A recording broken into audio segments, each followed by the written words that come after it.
Elhamdülillahi Rabbil alemin. Ve salatu ve selamu ala eşrefil enbiya vel murselin. Ala nebine Muhammed ve ala alihi ve sahbihi ecma'in. Rabbimize şükürler olsun. Uca Allah'ın salamı, salavatı, Peygamberimiz sallallahu aleyhi ve sellem, onun ehli beyti, əshabla üzerine olsun. Allah da elm məclisimizi xeyli bərəkətli eylesin. Cümə gecəsi en değerli gece. Peygamberimiz sallallahu aleyhi ve selleme çoxlu salavat deyilən bir gece. Peygamberimiz buyurur ki, cümə gecəsi və cümə günü mənə çoxlu salavat deyin, sizin salavatlarınız mənə çatdırılır. Biz əvvəl mövzumuzda uca Allahın əzəməti, uca Allahı tanımaq, Allahın böyüklüyü haqqında danışmışdıq. Yəni bir mömin Rəbbini tanımadan, Rəbbini necə tanımalıdır? Allahın adları ilə, sifətləri ilə, Quran-ı Kərimdə buyurduğu Allah Teala yaratdığı məxluqatlarını bizlərə misal çəkir, göyləri, yerləri, dənizləri, küləkləri, buludları. Yəni bir mömin Rəbbini tanımalıdır ki, dua edərkən duası səmimi olsun. Rəbbini tanımalıdır ki, Allah həm sevgi ilə, həm qorxu ilə Allah'a yaxınlaşsın, axirət üçün hazırlaşsın. Ona görə Allah'ı tanımaq bir mömin üçün ən əzəmətli ibadətlərdən birisidir. Qəlbin rahat olması üçün. Rəbbini tanıyan sifətləri ilə, Allah Teala'nın yaratdıqları ilə o zaman qəlbi rahat olacaq. Bugünkü mövzumuz da elə bu mövzu davam edir. Allah Teala buyurur, heç bir şey ondan gizli qalmır.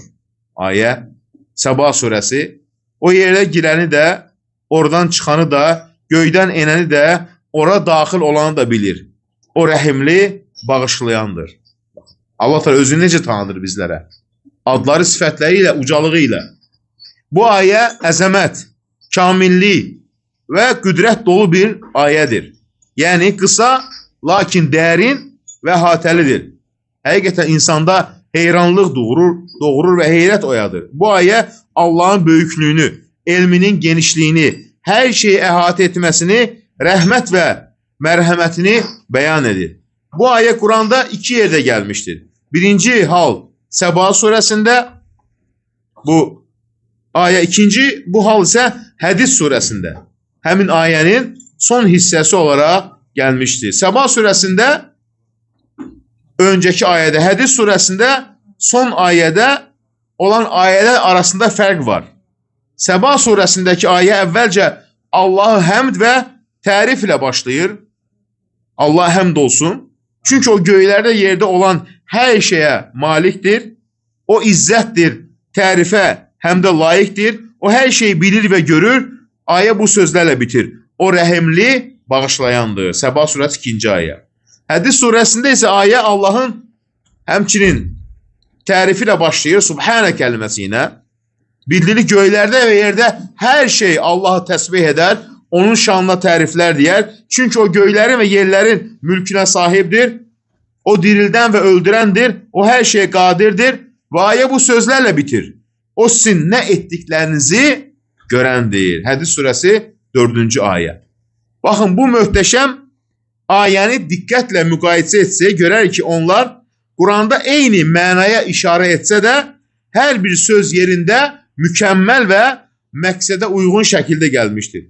Elhamdülillahilləzi ləhu mə fis-səmavati və mə fil-ard. Göylərdə və yerdə nə varsa, hamısı ona məxsus olan Allah'a həmd olsun. Yəni bu ayə Allahın mülkünün əhatəsini və ona məxsus olan hər şeyə görə tərif və şükür edilməli olduğunu vurğulayır. Və lehul hamdu fil-axirə və huvel-hakimul xabir. Axirətdə də həmd ona məxsusdur. Yəni bir insan cənnətə girəndə nə deyəcəklər cənnət əhli? Elhamdülillahilləzi əzhəbə annəl-həzən. O Allah'a həmd olsun ki, o bizləri qəm-kədərdən xilas etdi. O hikmət sahibidir, hər şeydən xəbərdardır. Ya'lamu ma yelicu fil-ardi və ma yaxrucu minha və ma yenzilu minəs-səmai və ma ya'rucu fiha və huve-rahimul gafur. O yerə daxil olanı da, oradan çıxanı da, göydən enəni də, ora yüksələni də bilir. O rəhimli və bağışlayandır. Hədis surəsi 1-4-cü ayələr. Göydə və yerdə olanları hamısı ona təsbih edir. Subhanək nə deməkdir? Yəni Allahın şanını uca tutur. O qüdrətlidir, müdrikdir. Göylərin və yerin mülkü ona məxsusdur. Dirildən də, öldürən də odur. O hər şeyə qadirdir. O əvvəldir, sondur, zahirdir, batindir. hər şeyi biləndir. O göyləri və yeri 6 gündə yaratdı, sonra ərşə ucaldı. Yerdən çıxanı da, ora girəni də, göydən enəni də, ora yüksələni də bilir. O sizin harada olmağınızdan xəbərdardır. Allah sizin etdiyiniz hər şeyi görür. La ilahe illallah. Bu ecazkar bir ayədir. Sözləri valih edici, mənaları sehirli və həmçinin insanın nəfsinə xitab edir. Qəlbin dərinliklərinə işləyir və orada bir iz buraxır. Allah sevgisi. Əgər insan bu ayəni haqqıyla dərk etmək istəsə, onu öyrənməyə başlasa və onun üzərində günlərlə, gecələrlə düşüncəyə dalsaydı, yenə də onun sirlərinin sonuna çata bilməz. Bu ayədən insan nə öyrənir? Ancaq qəlbinə bir rəhmət, şirin, saf, göz yaşı ilə qarışıq bir cənnət suyundan içmiş kimi geri dönərdi. Baxın, bu Allahın əhatəli, hər şeyi əhatə edən, elmini təsvir edən bir ayədir. Elə bir elm ki, onun növündə və keyfiyyətində heç kəs Allahla bərabər ola bilməz. La ilahe illallah. O yaradılmışların nə qədər, yəni onun yaradılmışlar nə qədər alim olsalar da, bilsələr də, yenə də dərk edə bilməzlər. Allah hər şeyə qadirdir. Onlar hamısı Allahın qüdrətindədir, onun əlindədir. Onlar onun böyüklüyünün nişanəsidir və onun yaratdıqlarının zərrələrindən bir zərrədir. La ilahe illallah. Ona görə də Allahın kitabında bu möhtəşəm ayə ilə insan düşünməlidir. Bu ayə həqiqətən, baxın, insanlara böyük bir mənalar verir. Düşünməyə çalışır. Bu anda düşün. Bir anlıq düşün. Bir anda yerin dərinliklərinə nə qədər şey daxil olur. Bir anda neçə şey oradan çıxır. Bir anda göydən nə enir. Bir anda nə qədər şey ona yüksəlir. Hamısını bilir. Ya'lamu ma yelicu fil ardı. Baxın ayəsində. Yəni bütün dünya yığılsa elə bir cihaz ixtira edə bilməzlər ki, o yerə daxil olanı da, yerdən çıxanı da, enəni də, yüksələni də hesablasın. Yəni yerə nə qədər şey daxil olur? Bu yerin qoynunda nə qədər toxumlar gizlənilir? Nə qədər qurd, zərər verici və sürünən canlılar torpaqda yeri var? Yerə nə qədər sürünən heyvan girər? Nə qədər çirkab suyu və zibilli su torpağın qatlarına sızar? Nə qədər su damcısı, qaz hissəsi, molekul torpağın iç qatlarına qarışır? Elektrik siqnalları torpağın dərinliklərinə nə qədər nüfuz edir? Yerə nə qədər məlumat, səs və titrəyiş ötürülür? Nə qədər canlı və cansız varlıq yerin içinə daxil olur? Bütün bu növ hadisələri, varlıqları, axışlarını izləyən bir Allah var. O da Allahın gözüdür, hər şeyi görür. Heç nə ondan gizli qalmaz. Heç bir şey ondan gizli görünə bilməz. La ilahe. Və yerdən nə çıxır? Və nə qədər bitki cücərir? Nə qədər bulaq fəvvarə vurur? Nə qədər vulkan püskürür? Nə qədər qaz yüksəlir? Nə qədər gizli şey üzə çıxır? Nə qədər həşərat yuvasından çıxır? Nə qədər gizli qalır? Nə qədər görünən var? Nə qədər görünməyən? İnsanların bildiyi nədir və nə qədər şey var ki bilmirlər? Və bu nə qədər çoxdur və göydən nə qədər şey enir? Nə qədər yağış damcısı düşür? Baxın, yağış damcısı düşür. Nə qədər axan ulduz, meteorit, nə qədər yandırıcı şüa, nə qədər parlaq işıq, nə qədər qaçılmaz bir qədər dəqiq ölçü, nə qədər rəhmət var ki, bütün varlığı əhatə edir və bəzən yönəldir. Nə qədər ruzu var ki, Allah onu qullarından birinə açır və nə qədər ruzu var ki, Allah onu bağlayır və gecikdirir və nə qədər nəfəs göyə qalxır. Bitkidən, heyvandan, insandan və ya başqa məxluqatdan və nə qədər dua Allahın dərgahına qalxır, ya yüksələn, ya da yerində dayanan ki, onu yalnız Allah eşidir və yalnız Allah bilir. Nə qədər ruh var, məlum olan, məlum olmayan, tanınan və ya bilinməyən nə qədər mələk var. Allahın əmri ilə yüksələr, enər. Baxın, və sonra nə qədər dənizdən qalxan buxar damcısı və nə qədər onları yalnız Allah bilir. Bir an içində nə qədər şey baş verir. İnsanların elmi və bütün hesablama gücləri bu bircə anı belə əhatə edə bilmir. Əgər həyat illərlə sürsə və insan bütün ömrünü hesablamaya sərf etsə belə, o bircə anın miqdarını, dəyərini bilə bilməz. Amma Allahın kamil elmi və sonsuz mükəmməlliyi o hər şeyi bütün məkanlarda və hər zamanda tam şəkildə əhatə edir. Baxın, qəlblərdə olanları da, niyyətləri də, düşüncələri də, hərəkətləri də, susqunluqları da hamısını görən, bilən Allahdır. Bu səbəblə ayənin sonunda belə buyurur: o rəhimli və bağışlayandır. Bəlkə də bu ayələri dinləyən bəziləri bu heyrətamiz ayələrin sonsuz qüdrət və ehtişamı göstərdiyini düşünərək qorxuya qapılarlar ki, onlar bu böyük Rəbbin qüdrətli, qalib, hər şeyə qadir, hər şeyə hakim olan Allah qarşısında necə duracaqlarını düşünərlər. Amma bu təəccüb və qorxunun ardınca Allah mərhəmət qapısını açır, o bağışlanma, tövbə və qayıdış yollarını göstərir. Yəni bunun üçün bu ayənin sonunda belə bir təsəlli var. Allah Rəzzaq, alim, xəbərdar, eşidən və görəndir. Baxın, kamil sifətlər sahibi. Baxın, bütün bu ehtişama, qüdrətə baxmayaraq o rəhəmlidir, mərhəməti genişdir, günahları bağışlayandır, tövbələri qəbul edəndir, günahları silər, pis əməlləri əfv edər. İkinci ayədə isə bu mənaya uyğun bir sonluq var. Harada olsanız, o sizinlədir, Allah sizin nə etdiyinizi görür. Hədis surəsi. Yəni bu yaradan, ruzi verən, mülk sahibi olan Allah, göylərdə və yerdə nə varsa hamısını bilən və idarə edən bir Allahdır. La ilahe illallah. Buna görə də yəni insan düşünməsin ki, Allah unudur və ya Allah görmür və ya Allah xəbərdar deyil. Əksinə, sizin nə etdiyinizi, baxın, nə istəyir olsun, Allah hamısını görür, eşidir, bilir. Onda deməli artıq Allah'a ibadət etməlidir insan. Onda həm qorxmalıdır, həm ümid bəsləməlidir, daim Allah'ı xatırlamalıdır ki, Rəbbinə yaxın olsun. O sizinlədir, harada olsanız da və o sizin nə etdiyinizi görür. Allah Taala'nın elmini, onun əhatəsini və hər şeyini bilməsini təsvir edən ayələr çoxdur. Allah kitabında, Quranda belə ayələrlə insanların qəlblərini sirkələyir, nəfsləri təmizləyir, əzəmət, heybət və qorxu hissləri oyadır.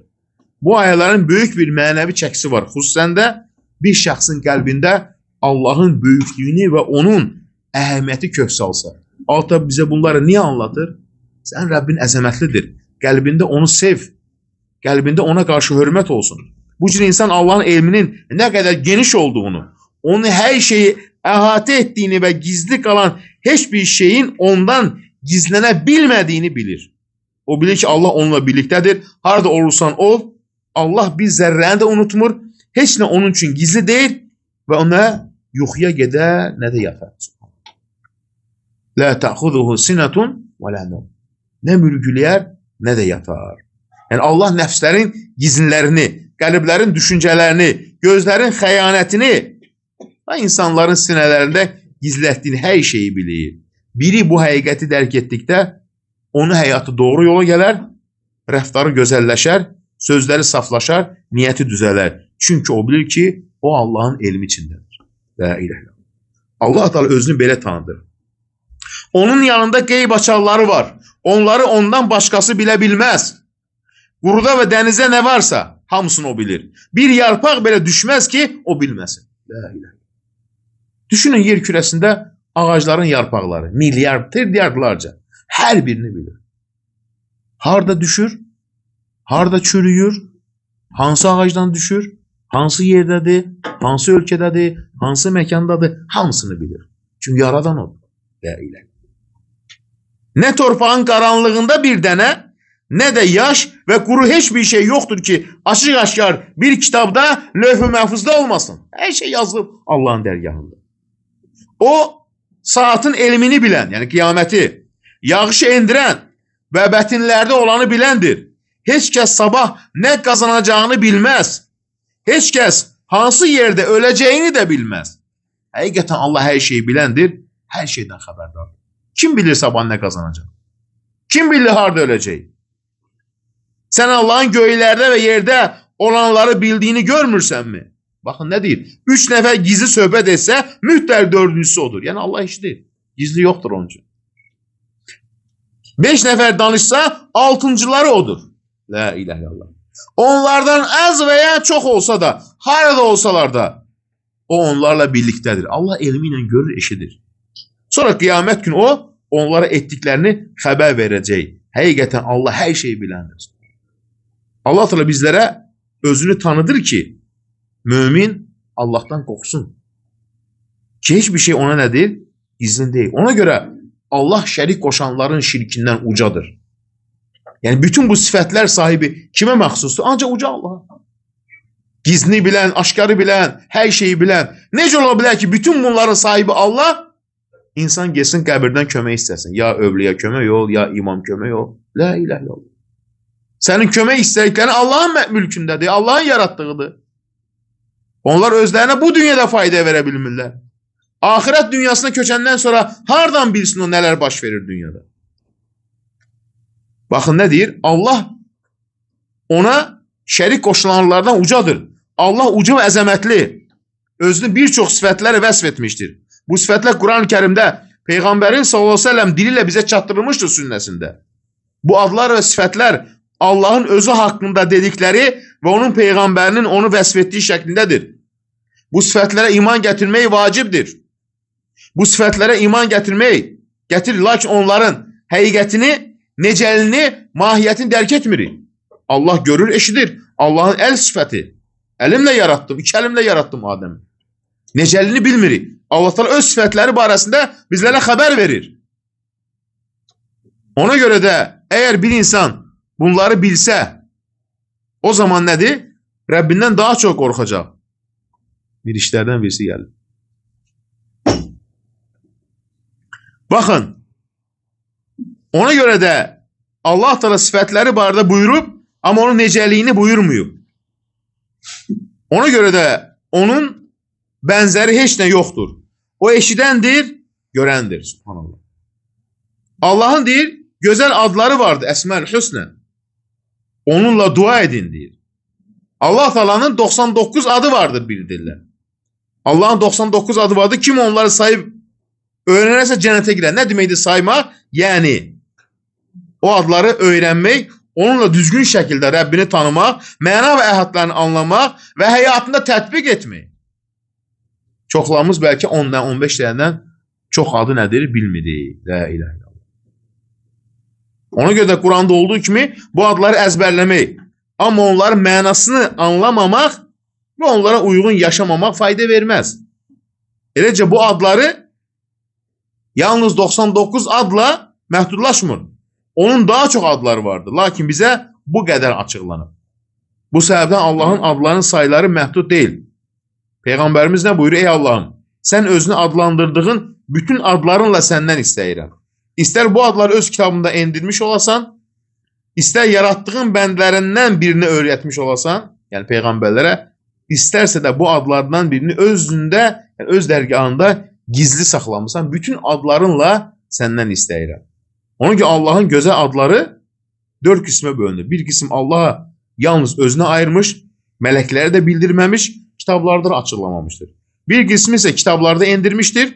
Biz onu bu yolla bilirik. Bir qismi yaratdıqlarına, peyğəmbərlərinə bildirmişdir. Bir qismi isə yalnız öz yanında saxlanmışdır. Heç bir yaradılmış ona deyir, agah deyil. Ona görə də Allahın adları, mömin bu adları bilməlidir, öyrənməlidir. Bu adlarla Rəbbinə dua etməlidir. Hər bir adın öz mənası var. Bu adlarla yaşamaq bu deməkdir. Hər ada uyğun dua edirsən. Misal üçün, insan Allah, Rəbb, Əl-Mulk, hər şeyin sahibi, mülk istəyirsən. Əl-İlah, ibadət edilən, Əl-Vahid, tək, Əl-Rahman, ümumi mərhəmətli, Əl-Rahim, rəhimli, Əl-Quddus, pak, nöqsansız, Əs-Sələm, əmin-amanlıq verən, Əl-Mu'min, əminlik verən, Əl-Muheymin, qoruyan və nəzarət edən. Bu adları insan gələ neynəsin? Öyrənsin. Əl-Əziz, qüdrətli, Əl-Cəbbar. Nədir? Əl-Cəbbar, yəni bütün məxluqatı özünə boyun eğdirən. Əl-Mütəkəbbir, uca və təkəbbürlü, Əl-Xaliq, yaradan. Əl-Bəri. Əl-Bəri, yəni yaranmışa forma verən, el-musavvir, şəkil verən, el-avvel, ilkin, vel-axir, axırıncı, el-zahir, hər şeydə üstün olan, el-batin, heç bir şey ona gizli qalmaz, el-hay, diri, el-qayyum, bütün kainatı idarə edən, el-ali, uca, el-azim, əzəmətli, el-tevvab, tövbələri qəbul edən. O zaman deyən, ya tevvab, tövbələrimi qəbul eylə. El-halim, tələsik cəza verməyən, el-vasi, geniş, el-hakim, hikmət sahibi, el-şakir, təşəkkür edən, kimlərə? Yaxşılıq edən qullarına, el-alim, bilən, el-kərim, səxavətli, el-hafiz, qoruyan, el-af, bağışlayan, el-qadir, qüdrətli, el-latif, lütufkar, el-xabir, hər şeydən xəbərdar olan, el-səmi, eşidən, el-basir, görən, el-vali, himayəçi, el-rauf, şəfqətli, el-qahhar, qüdrətli, düşmənləri qəhr edən, el-cavad, səxavətli, el-raqib, gözətçi, el-həsib, hesaba çəkən, el-qavi, güclü, el-şəhid, şahid olan, el-hamid, tərifə layiq, el-məcid, uca və izzətli, el-muhid, hər şeyi əhatə edən, baxın, el-haq, el-mubin, haq, aydın edən, el-ghaffar, bağışlayan və digər adlar. Mömin gərək bu adları bilsin ki, bu adlarla yaşasın, bu adlarla dua etsin. Çoxları bu adları bilmirlər, bəziləri də bu adları ancaq əzbərləyirlər, amma mənasını bilmirlər, bu adla dua etmirlər və ya zikr edirlər. Allahın adlarına zikr deyil, Allahın adları ilə dua edilir. Baxın, Allahın adları, sifətlərini bilməkdən doğan deyir, böyük bir bəhrə nədir? Həqiqətən Allahın adlarını və sifətlərini bilmək zəlalətdən və azğınlıqdan qoruyan sığınacaqdır. Qorxudan ümidə aparan, çarəsizlikdən səbir, təvəkkülə çatdıran, tənbəllikdən də insanı dirildən, hərəkətə aparan bir vasitədir. Allahın adlarını bilən insan tənbəl olmaz. Nəfs bəzən şəhvətə, günah və pis əməllərə meyl edə bilər. Bu zaman Allahın onu gördüyünü, əməllərinə şahid olduğunu və günahkarları cəzalandığını düşünmək insanı günahdan çəkindirir. İnsan bəzən günaha və itaətsizliyə düşər, amma əgər Allahın mərhəmətini xatırlasa, ümidsizliyə düşməz. Əgər Allahın rəhim, təvvab, tövbələri qəbul edən olduğunu xatırlasa, tez tövbəyə yönələr və Allah da onun tövbəsini qəbul edər. Qul bəzən bəla və çətinliklərə düşər. Bu zaman Allahın Cəbbar adını, Cəbbar nədir?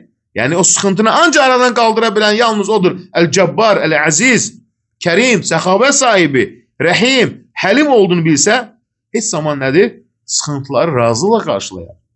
Qul ruzi və ömürlə bağlı narahat olduqda bəziləri Allahın Rəzzaq adını xatırlayar ki, o ruzi verəndir. Baxın, nədir İbn Qeym? Qul Allahın adları və sifətləri ilə tanındıqca onun rəhməti və ehsanı, ruzi verməsi, yaratması, həyat və ölüm verməsi ilə ona daha çox bağlanar və təvəkkül etməyi, ona sığınmağı, ona yönəlməyi daha derindən anlayar. Allahın adlarını bilməyənlər bunları gözəl anlamaz. Bu zaman insan bunu batində hiss edər. Zahirində isə bunun meyvəsi olan təvəkkül, güvən, rahatlıq özünü göstərər. Mən niyə qorxuram ki? Niyə ümidsizliyə qapılıram ki? Mənim uca Rəbbim var. Qul Allah eşidən və görən olduğunu öyrətdi. Qula Allah. Ona inandırdı ki, göylərdə və yerdə gizli və aşkarı heç bir şey ondan gizli qalmır. O sirlərimizi, gizlətdiklərimizi bilir. Hətta gözlərdə olan xəyanəti bilir. Qəriblərin niyyətlərini bilir. Bu isə insan neyniyər? O zaman insan qul dilini, bədən üzvlərini qoruyar. Allaha qarşı ədəbli olar, təqvalı olmağa sövq edər. Allah qullarını sevir və onların, yəni doğru yola yönəldə onların razı qaldığı şeylərə yönəldər. Yəni, əgər mömin kamil olmaq istəyirsə imanında mütləq Allahın adları və sifətlərini bilməlidir. Rəbbini bununla tanımalıdır. Kamilliyini bilməlidir. Yoxsa insan, yəni nə zaman Rəbbini tanıyacaq əgər bunu bugün bilməsə, subhanallah. Ona görə də bu çox önəmlidir. Allahı tanımaq. Allahı tanımaq. Baxın, nə deyib İbn Qeym? Allahı tanımaq iki cürdür. Birincisi, bu bütün insanların, salih və günahkarın, itaətkar və asinin ortaq olduğu təsdiq edici tanıma növü. Hamımızın Rəbbi bu. İkincisi var Allah'ı tanımaq, Allah'tan qorxma, onunla görüşə və görüş yerinə ümid etmə. Ona təslimiyyət və təvəkkül etmə, onu sevmə və qərar verməni yalnız ona həvalə etməklə müşahit olan tanımaqdır. Hər bir işdə Allah'a təvəkkül edir. Bu yalnız Allah'ın seçilmiş qullarına bəxş etdiyi xüsusi bir tanıma növüdür. Bu qəlbləri özünə açdığı və onların içində gizli olanlar aşkar etdiyi tanıma növüdür.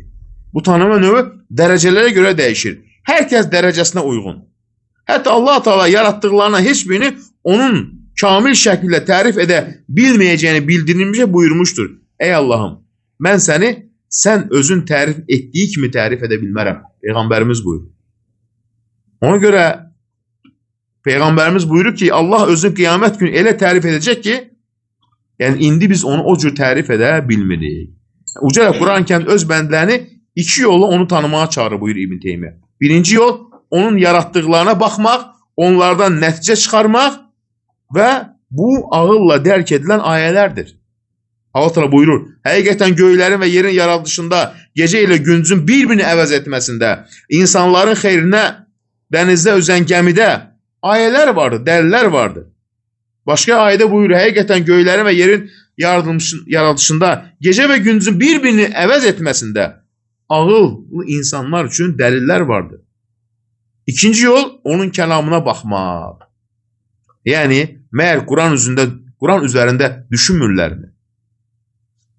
Bu bizim ayələrimizi sənə vəh etdiyimiz mübarək bir kitabdır. Yəni, Allah Teala'nın etdiyi Quran-ı Kərimdə buyurduqlarını insan necə deyə düşünməzdir. Ona görə də mömin bu sahədə qüsurlu olmalı deyil Rəbbini tanımaq üçün. Ona görə baxın bütün bu məxluqat, istər göylər, yerlər, heyvanlar, bitkilər, buludlar, yağış, dəniz, sular, bunlar hamısı bir tənzim edənə, rəhmət və qadir bir yaradanın işlərinə dəlil.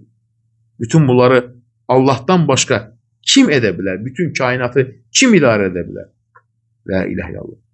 Ona görə də Quran ayələrini düşünmək ki, orada Allah Teala bizlərə bir çox şeylər neyniyir? Açıqlayır. Baxın, deyir, Allah'ı tanıyanlar, ariflər, İbn-i Cevzi, rahiməhullah, nə deyir? Allahla arif, yəni tanıyan insan olan şəxsin yanında qəza və qədərin acı dadı azalır. Rəbbini tanıyan insan, adları ilə, sifətləri ilə, bunlar deyir ki, Allah'ı tanıyan ariflər. Yəni Allah'ı bilir, Rəbbini bilir, iman gətirib. Onların yanında deyir, qəza və qədərin acısı deyir, dadı azalır. Yəni qəza və qədər onlara təsir etmir. Niyə ki, mən Allahın mülkündəyim. Çünki o mərifətin, yəni Allah'ı tanımağın şirinliyini dadmışdır. Nə dünyada, nə də ahirətdə ariflərin yaşadığı kimi xoş bir həyat yoxdur. Çünki arif şəxs Allah'la ünsiyyət halındadır, yaradan ilə dostluq içindədir. Əgər bir insan Allah'ın nemətlərindən birinə çatsa, məqsədinə yetişsə və məqsədə çatma yolunda çətində yaşasa belə, Allah'ı tanıdığı üçün bütün bunları dəyərli bilər. O bilir ki, hər şey Allah'ın iradəsi ilə, hikməti ilə baş verir. Nəticədə gözəl bir iradə var. Allah'ı tanıyan insan deyib, bax belə olur. Allah'ı tanımayan etiraz edəcək. Niyə belə olmadı, niyə belə oldu? Baxın, nə deyir alimlərdən birisi? Qəza və qədərin acısı mərifətin şirinliyi ilə unudular. La ilahe illallah. Yəni Allah'ı tanıyan qəlb, mərifət, Allah'ı tanıma dərəcələrində daim irəliyər. O, bu yolda addımlayar. Sanki görmüş kimi. La ilahe illallah. Nə deyir? Əgər danışsam, sözlərim sizə qəribə gələr. Əgər sussam, susqunluğum məni sıxar. Yəni, nə deməkdir? Yəni, əgər sussa, haqqı düşünər. Əgər danışsa, yalnız Allah'ın razı salacaq sözlər danışar. Və qəlbi ancaq belə sakitləşər. Baxın, Allah'ı tanımaq bu deməkdir. Belə bir insan üçün dünyanın dərdi, qəmi, ölüm zamanı gələndə ayrılıq kədəri və qəbrin vəhşəti önəmli deyil qaranlığı. Çünki o Allah'la ünsiyyətdədir, qiyamət günü onun qorxusu da olmaz. Allah'ı tanımayan şəxs yaşlansa da qocaqlığı ona fayda verməz. O bəlalara tab gətirə bilməz. Çünki hikməti tanımır. Onun ürəyi daralır, çünki məqsədi yalnız arzulardır. O islah yolunu tanımır. Yalnız bədənini düşünür. Allah'ı tanımadığı üçün ne ölüme hazırlığı var, ne de Rabbine yaxınlığı. Vəfatından qorxur, çünkü onu tanımır, yolu bilmir. Ölümden korkanlar bunlardır. Ona göre qəm, kədərin səbəbi nədir? İnsanın Allah'tan üz çevirmesi ve dünya malına üz tutması. La ilahe illallah. Ne vaxt bir şey elden verse veya bir dərd ona üz verse, bu onun qəlbinə hüzün gətirər. Amma Allah'ın mərifətini, tanımağı əldə edən şəxs rahatlıq tapar. Çünkü o Allah'ın qəza və qədərinə razıdır. Ne baş verərsə, onu Allah'ın təqdiri ve razılığıyla qəbul edir. Çünkü Allah'dır idarə edən hər şey. Eğer dua etsə, amma duasına cavab gəlməsə belə, onun qəlbində narazılıq olmaz. Çünkü o, işlərini tənzim edəni olan Allah'a etibar edir. Onun gayesi Xaliqin xidmətində olmaqdır. Bədənlərlə qarşılıqlı maraq və məşğuliyyət onda narahat yaratmaz. Şəxsi arzuların ardınca getməz. Çünkü bu onun halına təsir etməz. Onu özünə çəkib yoldan çıxarmaz. O Rəbbindən gələnə razıdır. Ne qədər verilsə veya alınsa hamısını sevimli ilə, yani birlikte olan bir hal kimi qəbul edir. Allah'tan başkasını istemez ve başkası ile maraqlanmaz. Ama bu mərifətə çatmağın, yani çatmayan bir kimse ise daim qəm, qüssə içindədir. Çünkü hayatın azlığına göre narazıdır. Çünkü istediği şeyi elde edebilmir ve daim itirdiklerine göre keder içindedir. Ahirette ise bunun əvəzini peşmançılıqla çəkəcəkdir. Bakın, Allah'ı tanımaq bu deməkdir. Allah'ı tanıyan arifler bu deməkdir. Ona göre de müminin esas gayesi bu olmalıdır. Allah'ı tanıma dereceleri de elbette ki insanlar arasında nedir? Değişir. İnsanlar arasında Allah onun səxabəti, lütfü, yaxşılıq ilə tanıyanlar vardır. Ancaq belə tanıyır. Nemətlər gələndə tanıyır. Bəziləri isə onu əf, səbir və bağışlanma ilə tanıyır. Rəbbim bağışlayandır. Bəziləri Allah ədalətli və intiqamı ilə tanıyır. Bəziləri elmi hikməti ilə, bəziləri izzətli və ucalığı ilə, bəziləri isə mərhəməti ilə, yaxşılığı ilə, mülk sahibi olmazsa tanıyır. Bəziləri onun ehtiyacını ödəyən və duasına cavab verən bir Rəbb olaraq tanıyır. Bütün bu tanıma dərəcələri içində ən üstünü isə onun kəlamı ilə tanıyanlardır. Çünki onun mükəmməl sifətlərə və əzəmət keyfiyyətlərine sahib bir Rəbb olaraq tanımaqdır. Allah da özü vəsf edir Quran-ı Kərimdə. Ona görə də, yəni, hər bir gözəlliyin, hər kamilliyin ən üst səviyyəsindədir. Nə istəsə edər, hər şey hökm edən odur. Sözlərlə əmr edər, qadağan edər, xəbər verər. Onun sözləri, dini və kainatı məsələlərinin hamısı əhatə edir. O hər şeyin ən gözəlini, ən doğrusunu, ən kamilini biləndir. Rəhimlərin ən rəhimlisi, qüdrətlərin ən qüdrətlisi, hökm sahiblərin ən hikmətsizdir. Ona görə Quran-ı Kərim Allahın qullarına onu tanımaq üçün nazil olmuşdur. O Allahı tanıyanların halını və ona doğru gedənlərin yolunu göstərir. Qurandan xəbəri olmayan Rəbbini necə tanıyacaq? Ona göre insanın əsas qayəsidir bu dünyada bu olmalıdır. İnsanların ən fəzilətlisi Allahı ən yaxşı tanıyandır. İbn Teymiyyə buyurur ki, insanların arasında fəzilət və üstünlüyün əsli Allahı tanımaqda və onu sevməkdədir. Eğer insanlar arasında üstünlük varsa, bu onların Allahı və onun sevilen sifətlərini tanımaqla fərqli olmalarındadır. Yani mümin bununla tanır üstün Allah der. Allah ne kadar tanıyır, ne kadar qəlbən bağlıdır Allah Teala'ya. Ona göre de insan bilməlidir ki, Rəbbinə bu yolda ne kadar Rəbbinə yaxındır, Rəbbini necə tanır. Allah'ı tanımaq bütün elmlərin ən şərəflisidir. Və bu tanımı onun sifətləri, adları, əməlləri, qədər və hökmü, eləcə də yaratdığı məxluqatla onun kamalının dəlillərini əhatə edir. Həqiqətən Allah'ın gözəl adları və uca sifətləri vardır. Bütün məxluqatdakı kamillik izləri onun kamilliyindən qaynaqlanır. Ona görə də hər hansı bir varlıqda kamillik və üstünlük varsa, bu da Allah'ın yaratma sənətindən bir izidir. Yaradan kimdir? Allah Teala. Yaradılmışlarda olan bütün qüsurlar ise Allah'tan uzaqdır. Çünkü o her cür nöqsandan uzaqdır. Ona göre Allah'ın 99 adı var. Kim onları sayarsa, yani anlayarsa, əməl ederse cennete girer. Bu adlar Allahın sifətlərini işarə edən adlardır. Və onlar onun tanınması üçün bir açardır. Bu adların içində bəziləri elədir ki, yalnız onun özünə məxsusdur. Allah öz qullarından istədiyi qədərini onlara bildirmişdir. Ona görə insanlar arasında üstünlük fərqi onların Allahı nə qədər tanıdıqlarına görədir. İnşallah gələcək dərsimizə toxunacaq. Peyğəmbərlər necə Allahı tanıyırdılar? Bizlərə alta nümunə verir onlar. Allah ən gözəl tanıyan kimlərdir? Peyğəmbərlər. Ona görə bütün sıxıntı hallarında Peyğəmbərlər heç nəyə üzülməzdilər. Çünki onlar qədər Allahı tanıyan heç kimsə yox idi. Və Allah da bizləri nəyə görə Quran-ı Kərimdə Musa aleyhissalam, İbrahim aleyhissalam, Yunus aleyhissalam, Yusuf aleyhissalam bunları misal çəkir bizləri Quran-ı Kərim. Davud aleyhissalam, Süleyman aleyhissalam. Çünki Allah ən gözəl tanıyanlar onlar idi. Çünki onlar Allahın seçilmiş qulları idi. Və onları bizlərə Allah da Quran-ı Kərimdə misal çəkir. Ona görə inşallah ona toxunmalıdır ki, insan həqiqətən də bilsin ki, Rəbbi nələrə qadirdir. Və onlar ona görə tanıdıqları üçün Allah Taala'nı ən çətin yollarda, ən çətin hadisələrdə Allah Taala onlara çıxış yolu verir. Nəyə görə? Allah tanıdıqlarına görə. Allah'ı necə tanıyıblar? Adları, sifətləri, qüdrəti, hər şey qadir olduğuna görə. Ona görə bu elm ən şərəflidir.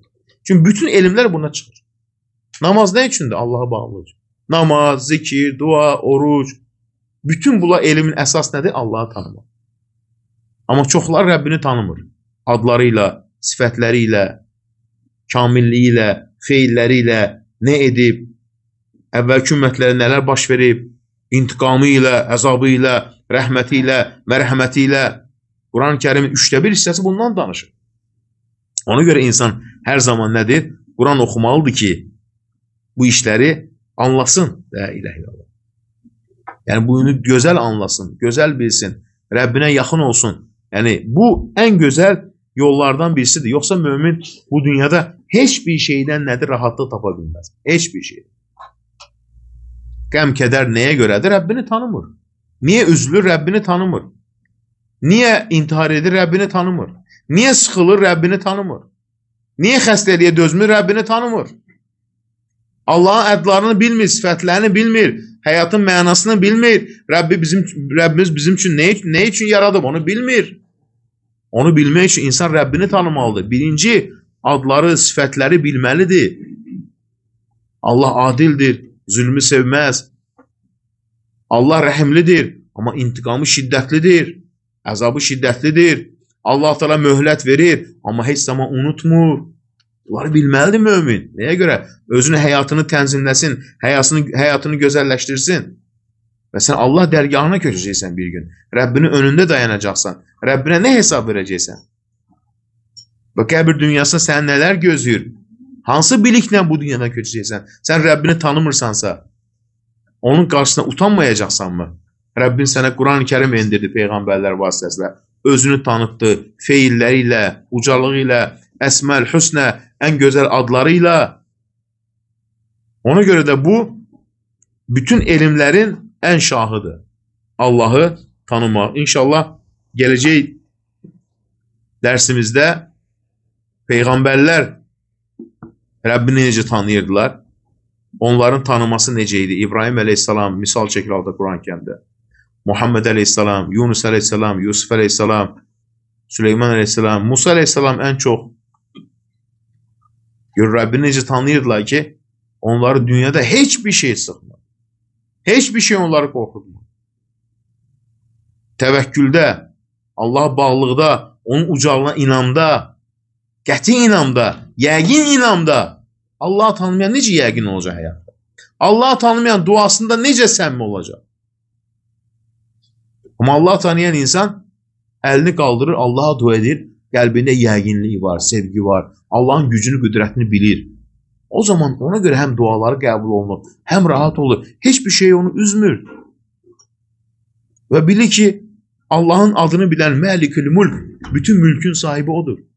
Sən də Allah'ın mülkündəsən, sən də Allah'ın mülküsən. Allah mülkünə istədiyi kimi davranar. Sənin etiraz etmə haqqın yoxdur. Niyə belə olmadı, niyə belə oldu? Sən qulsan, Allah'ın qulusan, Sən Rəbbinə etiraz edəcəksən. Etiraz edənlərə bax, hamısı həyatı kədər. Bütün dünya onun da olsa yenə rahat yaşaya bilmir. Çünki qəlbində Allah sevgisi yox, Allaha qarşı hörmət yox, əzəmət yox. Allahın böyüklüyünü dərk etmir. Rəbbinin sifətlərini bilmir, adlarını bilmir, ucalığını bilmir, böyüklüyünü bilmir. Bütün dünya onun, amma rahatlıq yox. Gedib intihar eləyir. Amma mömin bunları biləndə daha çox Rəbbi ilə görüşmək üçün həsrətlə yaşayır. Və qorxmur mömin. Dinəyə görə mən Rəbbimlə görüşə gedirəm, onun dərgahına köçürəm. Onun dərgahından gözəl bir yer mi var? Qəbir dünyası cənnət bağçasıdır. Orada görür mömin nələr gözləyir. La ilahe illallah. Ona görə rahat köçür bu dünyada. Ona görə əsas nədir? Allahı tanımaq. Allah təala bizləri bu yolda müvəffəq eyləsin. Rəbbimizi tanıyan qullarından eyləsin. İnşallah peyğəmbərlərin həyatına toxunanda onlar Rəbbini necə tanıyırdılar? Allah da Quran-ı Kərimdə bizlərə misal çəkir. O zaman mömin həqiqətən də dəştə gəlir və peyğəmbərlərin inamına baxın. Allah'tan tanıdığına görə. Ona görə düşünün, bir kəlmə ilə Allah Teala ona görə bütün dünyanı suya qərq eləyir. İnni məğlubun fantasir. Bir kəlmə. Ey Rəbbim, məğlub oldum, yardım eylə. Bitti. İstəmədi hiçbir şey.